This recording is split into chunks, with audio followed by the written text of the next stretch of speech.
विद्या warriors में आप लोगों का स्वागत है। आज हम एक नया टॉपिक लेकर के आए हैं और महत्वपूर्ण टॉपिक लेकर के आए हैं जो पढ़े लिखे लोगों के लिए भी उपयोगी है, जो कम पढ़े हैं उनके लिए भी उपयोगी है। टॉपिक का नाम है अनुस्वार का खेल। टॉपिक आप देखिए, अनुस्वार का खेल। अनुस्वार का खेल का क्या मतलब हुआ?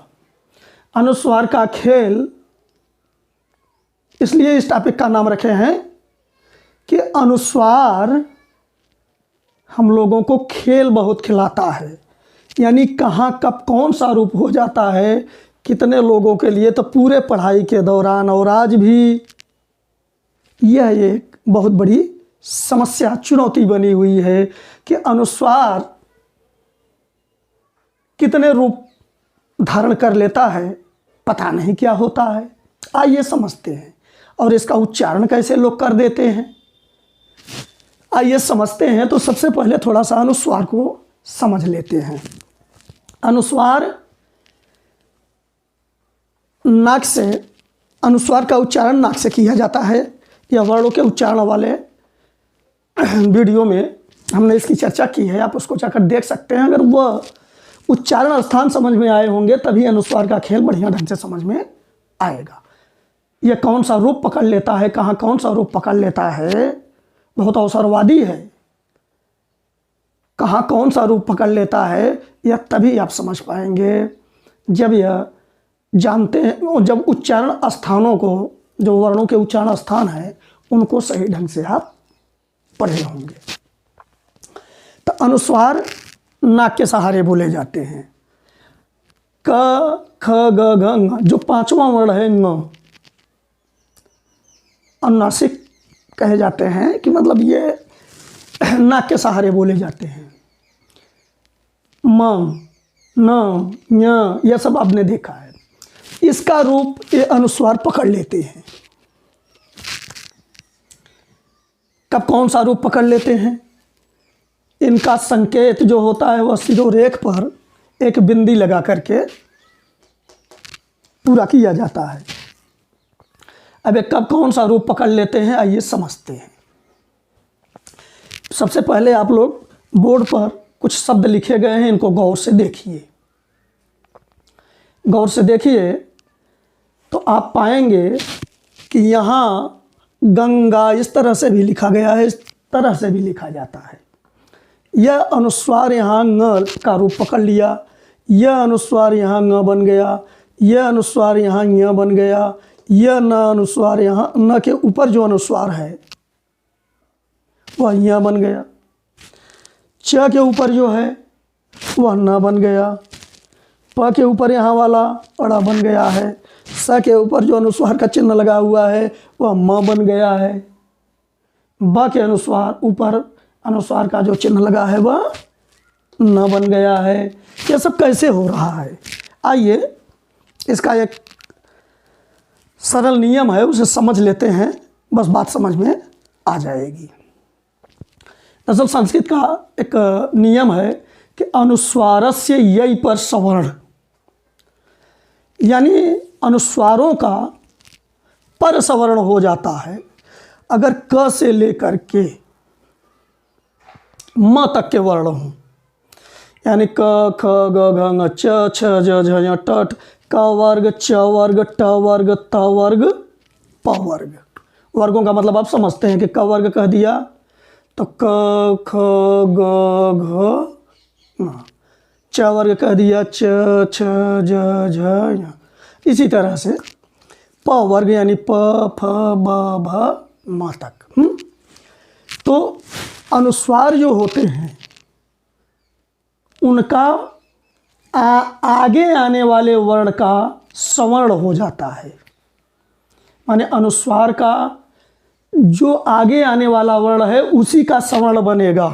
अब उसी का सवर्ण का मतलब हुआ कि उसी के लाइन में जो पांचवा अक्षर है उच्चारण, वो अनुस्वार का, अनुनासिक का, वही बन जाएगा। कहने का मतलब आप उदाहरण से समझिए, बढ़िया ढंग से समझ लेंगे। ग के ऊपर ये अनुस्वार लगा हुआ है तो किसके ऊपर लगा हुआ है ये बहुत मायने नहीं रखता। आगे आने वाला क्या, पर सवर्ण, पर माने दूसरे वाले का सवर्ण हो जाएगा। अब यहाँ इसके बाद ग आ रहा है, अब ग का सवर्ण कौन होगा, न, क ख ग घ न, तो ग है तो उसी का पांचवा अक्षर, पंचमा अक्षर बन जाएगा यह अनुस्वार, यानी यह अनुस्वार इस ग के अनुसार न बन गया। यहाँ आप देखिए क के ऊपर अनुस्वार है, किसके ऊपर है यह बहुत मायने नहीं रखता। यहाँ लेकिन आगे देखिए क है, तो क का अंतिम वर्ण क्या है, न, अंतिम वर्ण न बन गया। क का आगे च है, तो च का अंतिम वर्ण क्या होता है, य बन गया। न है, न के ऊपर अनुस्वार है, तो न के ऊपर अनुस्वार कोई ये मायने नहीं रखता कि न के ऊपर है, बल्कि आगे का देखिए ज का अंतिम वर्ण य है, य बन गया।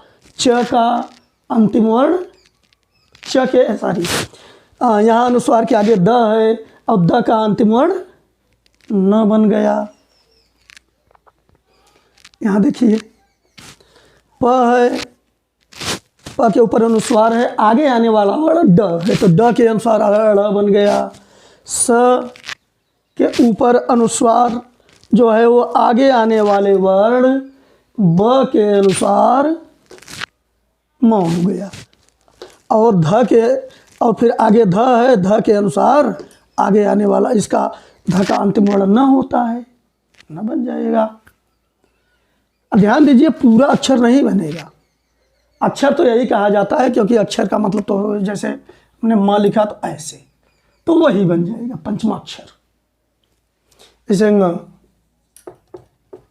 पंचमा अक्षर बन जाएगा। अक्षर तो यही होते हैं, अगर इनमें अ जुड़ गया तो वर्ण बन जाते हैं। तो वह, अब इतनी बात आपको समझ में आ गई होगी कि आगे आने वाले वर्ण का पांचवा वर्ण बन जाएगा। अब आगे और महत्वपूर्ण बात करने वाले हैं हम लोग।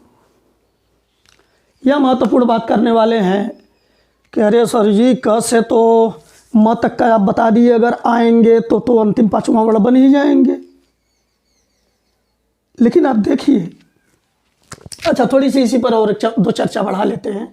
जैसे अब हम कभी कभी देखिए आजकल कितना गलत लिखते हैं लोग। अब चिंटू ऐसे कभी लिख देंगे, कभी ऐसे लिख देंगे। चलिए यह लिख दिए तो ठीक है, लेकिन ये गलत हो गया, आप ऐसे लिखिए, क्योंकि ट का अंतिम वर्ण क्या है, ड़ है। बहुत सरल चीज़ है, और उम्मीद है कि यह चीज़ आपको समझ में आई है।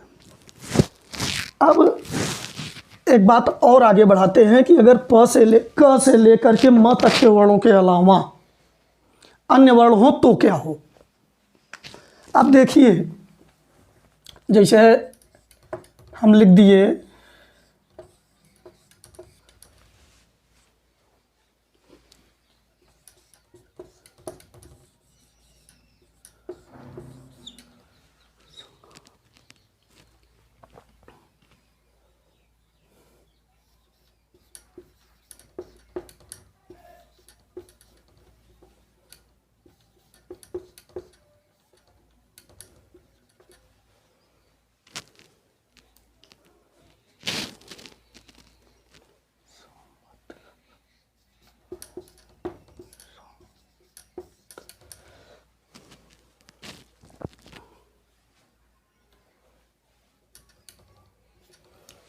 अभी जितनी चीज़ें लिखी हमने पढ़ा नहीं, इनको केवल लिखते गए, क्योंकि अब पढ़ेंगे आपके साथ। अब यहाँ आप देखिए, आप यहाँ क्या पढ़ेंगे, इसको कैसे पढ़ा जाएगा। अब न तो यह संयम पढ़ा जाएगा, न संयम, न संयम, यह पढ़ा जाएगा संयम, संयम, संयम। यहाँ ह है, न इसे संहार पढ़ेंगे, न संहार पढ़ेंगे, न। अब इनका क्या पढ़ेंगे, तो यहाँ पढ़ेंगे संहार, प्रशंसा, संवत,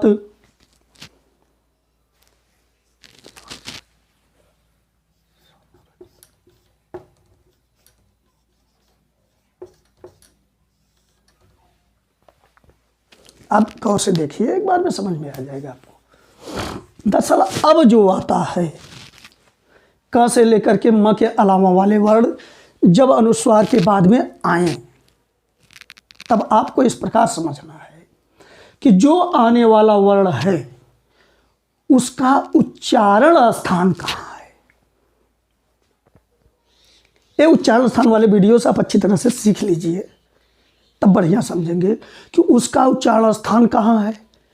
अब उस उच्चारण स्थान से किस अनुनासिक व्यंजन का उच्चारण किया जाता है, वही वाला वहाँ उच्चरित होगा। अब यहाँ देखिए, इनको लिखने का तरीका यह गलत है। जैसे संयम को अगर हम यह लिखें तो ये गलत है। इनको आधा न म या इसके रूप में लिखना सही नहीं होता, इसी प्रकार से लिखा जाता है। किसी भी अनुस्वार अनुनासिक व्यंजन के रूप में मत लिखिए आप इनको केवल अनुस्वार दे करके ही काम चलाइए और लिखिए। इनकी तरह दो दो रूप इनका मत दीजिए।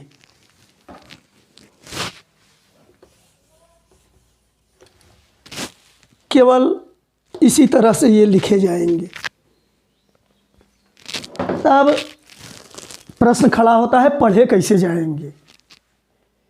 अब पढ़े जाएंगे वही जो हमने बताया कि जो आने वाला वर्ण है वो कौन सा है। जैसे यह है, यह का उच्चारण कहाँ से होता है, ये ऐसा नाम तालु, तालु से होता है।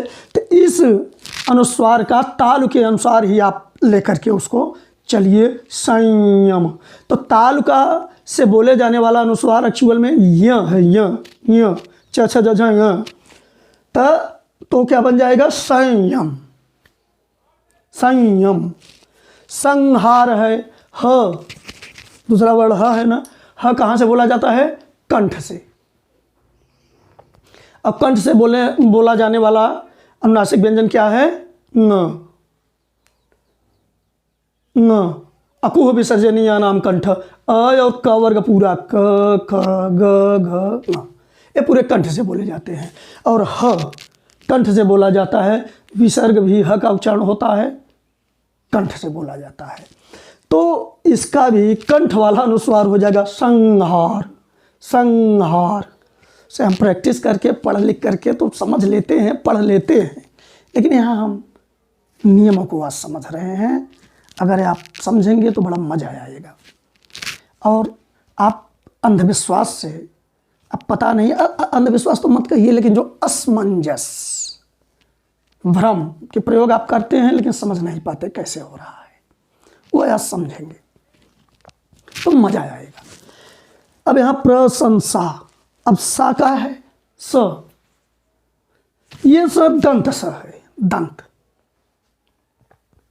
अब दंत स होने के नाते इस अनुस्वार का जो दंत से बोला जाएगा अनुनासिक व्यंजन, उसी का उच्चारण किया जाएगा। तो स से बोला जाता है न, दंत से। स दांत से बोला जाता है, दांत से बोला जाता है न। लितुलता नाम दंता, यानी ल त वर्ग त थ द ध न और स, ये बोले जाते हैं दांत से। तो न का उच्चारण यहाँ किया जाएगा संसा, प्रशंसा। संवत, वह बोला जाता है कहाँ से, वह का उच्चारण स्थान है ओठ और दांत के बीच से। तो उससे संबंधित थोड़ा सा म आता है, वैसे म तो दोनों ओष्ठों से बोला जाता है, तो उसी का यहाँ उच्चारण हो जाता है संवत। संरचना, अब यहाँ देखिए संरचना भी नहीं, सही ढंग से कहते हैं सम्यक रचना।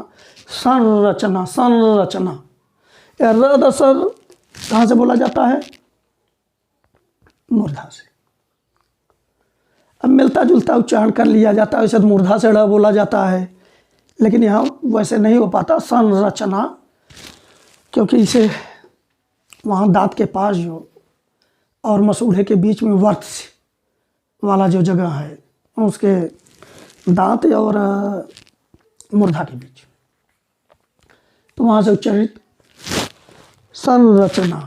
उसका इस तरह से उच्चारण करते हैं कि इसको न की तरह उच्चारण हो जाता है उसका। र के पास ही है उसका उच्चारण। तो अब वैसे तो ऋतु रसाना मूर्धा, अब र का तो मूर्धा से कहते हैं, और ट वर्ग पूरा ट वर्ग पूरा करते हैं तो अड़ा भी होगा, लेकिन अड़ा का उच्चारण स्थान हम उच्चारण नहीं कर पाते हैं। संरचना, क्योंकि र के पास ज़्यादा नज़दीक न का उच्चारण भागता है। संरचना, तो यह है इनका तरीका पढ़ने का। इनको तो इसी तरह से लिखते हैं, अलग अक्षर में नहीं लिख पाते, लिखना गलत होता है केवल। लेकिन हमने पढ़ने का लहजा बताया, तरीका कि पढ़ेंगे कैसे।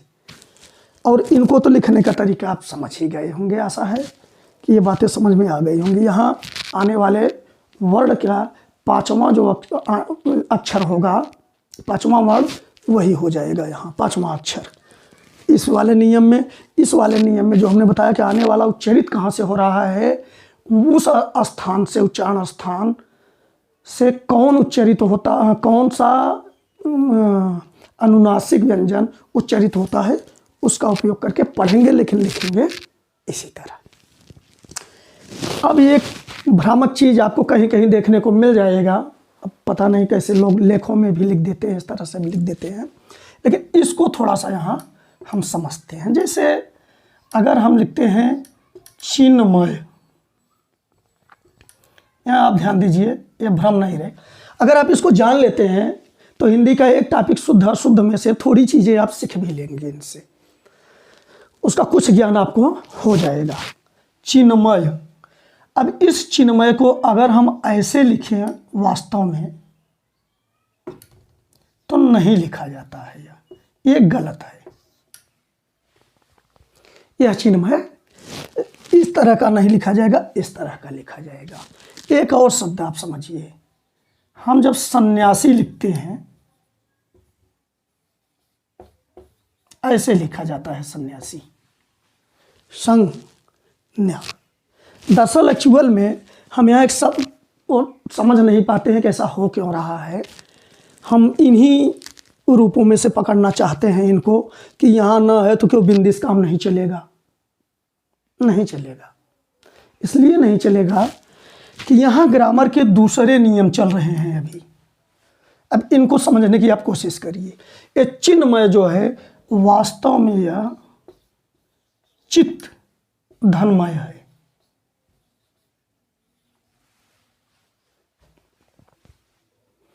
अब यह चित्त का म से जब संधि हुआ है तब न बना है। ये अनुस्वार का रूप कभी धारण नहीं करेगा, इसलिए यह गलत है। हम लिखने की धुन में कि अनुस्वारों को तो इसी तरह लिखते हैं, अनुस्वारों को तो इसी तरह पढ़ते हैं, इन सब में भी गलती कर बैठते हैं, गलत है। यहाँ आप देखिए स के ऊपर है तो स के ऊपर वाले को हमने क्या बताया कि उनको अलग से अनुनासिक व्यंजन के अक्षर के रूप में नहीं लिखते हैं, तो वह बना हुआ है। और यह न्यासी शब्द इसमें अलग से है, सन्यासी। लेकिन जब उच्चारण करते हैं तो इस न के अनुसार इसका भी उच्चारण सन्यासी के रूप में हो जाता है, और सही तरीका यह है इसका लिखने का। और इसको भी आप समझ गए, जब संधि से बना हो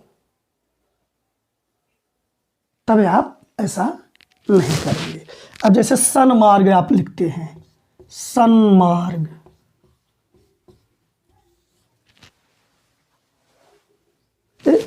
अगर आप चाहें यहाँ बिंदी दे करके लिख दें, नहीं सही है, नहीं सही है।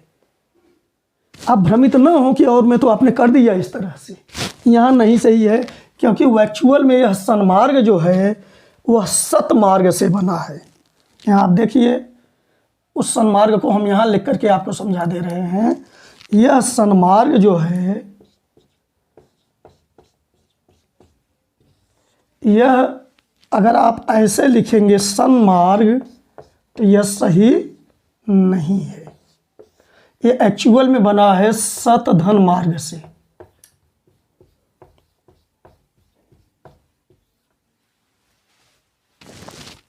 ओके, आशा है बात आपको समझ में आ रही है। जगह कम है तो थोड़ा सा हम यहाँ भी लिख दे रहे हैं कि जैसे हम एक और लेते हैं वांग्मय, हम लिखते हैं वांग्मय। अब हम इसको वांग्मय अगर लिखना चाहें तो नहीं लिख सकते। अब लिखने वाले हो सकता है भ्रमित होकर लिख दें, नहीं ये गलत है, ये गलत है। क्यों गलत है? ये वास्तव में वांग्मय जो है वांग्मय जो है वह वाक धनमय से है। यह संधि के नियम है। संधि पढ़ाने लगूंगा तो इन सब की चर्चा करूंगा। त का कैसे न हो गया, चिन्मय हो गया, सत का कैसे न हो गया, यहाँ क का कैसे न हो गया, यहाँ क जुड़ करके तब न होता है। इस तरह से आशा करता हूँ कि इन बातों को आप अच्छी तरह से समझ रहे हैं, समझ लिए हैं। इसको न समझ में आए तो आप कमेंट करिए, पूरी तरह से समझिए। इसको 2 बार देख करके समझ में आ जाएगा। ऐसी कोई चीज़ नहीं है, जटिलता भी नहीं है। हमने आसानी से समझाने की कोशिश भी की है। वैसे आप इसका स्क्रीनशॉट लेना चाहते हैं तो ले लीजिए।